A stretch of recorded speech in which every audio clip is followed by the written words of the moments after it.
আমরা যাতে সর্বোচ্চ চেষ্টা চালাতে পারি। এবং কমিশনের প্রস্তাবনা অনুযায়ী অনেকের বিরুদ্ধে ওয়ারেন্ট জারি হয়েছে, অনেকের বিরুদ্ধে তদন্ত চলমান আছে, আইসিটি ট্রাইব্যুনালে তদন্ত চলমান আছে। কিন্তু আমরা জানি যে আসলে 15-20 জন মানুষই এখানে জড়িত ছিল না, এই সংখ্যাটা অনেক বড়। এবং এটা একটা সিস্টেম ছিল যে পুলিশ বাহিনী, র্যাব বলেন, পুলিশ র্যাব বলেন, গোয়েন্দা সংস্থা বলেন, তৎকালীন সকল অ্যাপারেটাস, রাষ্ট্রের সকল সংগঠন অঙ্গকে এখানে জড়িয়ে ফেলা হয়েছিল এবং ওদেরকেও তো পলিউটেড করা হয়েছে এবং ওদের মাধ্যমে বাংলাদেশের জনগণের উপর নিপীড়ন চাপিয়ে দেওয়া হয়েছে। আমি যে লোকেশনগুলো দেখতেছিলাম, যে ঢাকা শহরের বিভিন্ন জায়গায়, বসুন্ধরা বলি, পুরান ঢাকা বলি, তারপর হচ্ছে যে কাশিমপুর, কেরানীগঞ্জেই তো হ্যাঁ একটি জেলখানার সামনে, তারপর হচ্ছে যে আপনার সোনারগাঁওতে বলি, এই পুরা বাংলাদেশ ব্যাপী ছিল। এটা শুধুমাত্র ঢাকা বা আশেপাশে না, পুরা বাংলাদেশে, যেটা বলেছে আমার পূর্বে যারা বক্তৃতা দিয়েছেন, যে গুমগড়ের মতো পুরা বাংলাদেশে আয়নাগর ছিল। আমরা আসলেই দ্বিতীয়বার স্বাধীন হয়েছি, আমরা আসলেই মুক্ত হয়েছি। তো সরকারের উদ্যোগ চলমান আছে, সরকার হয়তো উদ্যোগ নিতে পারে, কিন্তু এটার সংখ্যা এত বেশি। আপনারা তো মাত্র হয়তো 20-25 জন আসছেন, 20-25 জনের ফ্যামিলি থেকে, এই সংখ্যা তো আসলে হাজারের উপরে। এবং অধিকাংশ ফ্যামিলি আসলে কাউকে খুঁজে পায় না।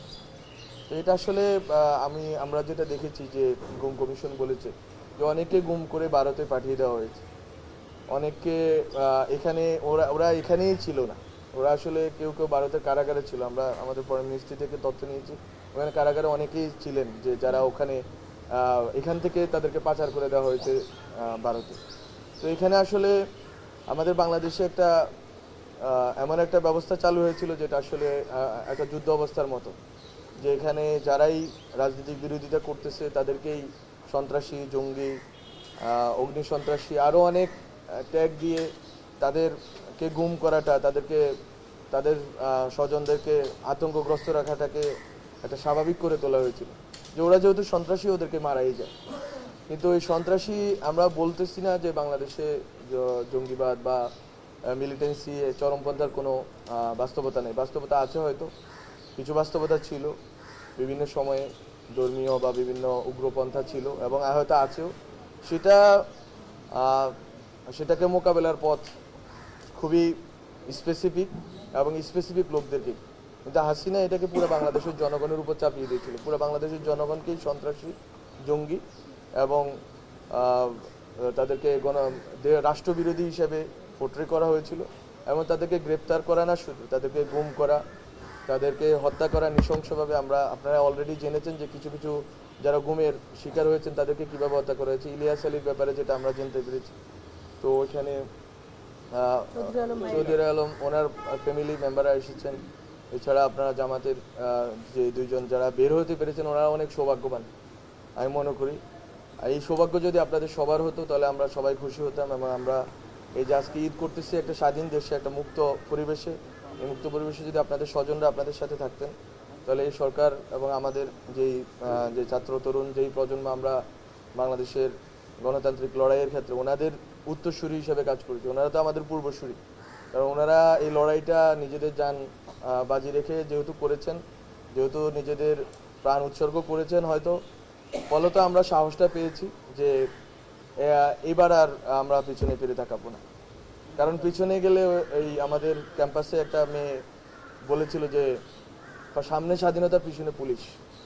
এটাই হচ্ছে সত্য ছিল বাংলাদেশের জন্য। আমাদের পেছনে যাওয়ার কোনো পথ ছিল না, আমাদের পথ ছিল একটাই, যে কোনো মূল্যে হাসিনা পতন এবং এই পেশিবাদী ব্যবস্থার বিলোপ ঘটানো এবং একটা নতুন রাজনৈতিক বন্দোবস্তের কথা আমরা বলতে চেয়েছি, যেখানে আসলে কোনো মানুষের মানবাধিকার লঙ্ঘন হবে না, সন্ত্রাস, জঙ্গি এসব বলে কাউকে গুম করা হবে না, কোনো ফ্যামিলি মেম্বারদেরকে এইভাবে 12 বছর 14 বছর অন্ধকারে রাখা হবে না, যে আসলে কেউ জানতেছেই না যে আসলে তারা কোথায় আছে। তো আমাদের চেষ্টা আমরা অব্যাহত রাখবো, আমরা যতদিন আছি আমাদের সরকারে, যে আমরা যাতে আপনারা যারা ভিকটিম ফ্যামিলি আছেন তাদেরকে তাদের পক্ষ থেকে সরকারের যে উদ্যোগগুলো আছে, যে আইনি লড়াই আছে, যারা পারপেট্রেটর ছিল, যারা এখন অপরাধী আছে, তাদেরকে গ্রেপ্তার করা থেকে শুরু করে আরও বিস্তীর্ণভাবে এই জিনিসটা জানার চেষ্টা করা, যেটা অনেকে বলেছেন যে আসলে কোন কোন এরিয়া থেকে গ্রেপ্তার হয়েছে। আমরা আরও স্পেসিফিকে যাওয়ার চেষ্টা করতেছি এবং আপনাদেরকে বলেছি যে এই সময়সীমা বৃদ্ধি করা হয়েছে। আশা করি যে যে সকল বাহিনী এবং যে সকল বাহিনীর সদস্যরা এখানে জড়িত ছিলেন তাদেরকে বিচারের আওতায় আনা হবে এই সরকারের আমলেই, এবং এই বিচার প্রক্রিয়া কিন্তু আজকালের নয়। তো এই ক্ষেত্রে আমি বলতে চাইবো যে এখানে অনেকেই গুমের শিকার ফ্যামিলি আছেন যারা বিএনপি রাজনীতি করেছেন। আসলে বিএনপি জামাত ছাত্র আলেম ওলামা মাদ্রাসা স্টুডেন্ট কেউ আসলে আলাদা না, সবাই হাসিনার ভিকটিম ছিলেন।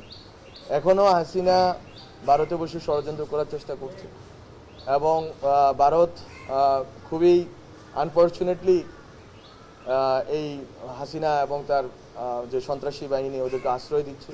আমরা শুনতে পেয়েছি কয়েক লাখের কাছাকাছি আওয়ামী লীগের সন্ত্রাসীরা ভারতে আশ্রয় নিয়েছে।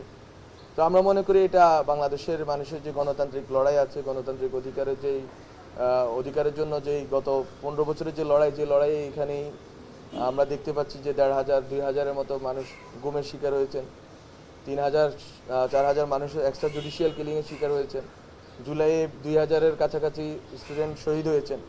তো তাদের যদি মর্যাদা যদি আমাদের প্রতিবেশী রাষ্ট্র না দেয়, আমরা মনে করি এটা আমাদের জন্য খুবই দুর্ভাগ্যজনক। বাংলাদেশের গণতান্ত্রিক লড়াইয়ের ক্ষেত্রে গণ অভ্যুত্থানের পক্ষে একটি প্রজন্ম, একটি জনগোষ্ঠী দাঁড়িয়ে গেছে।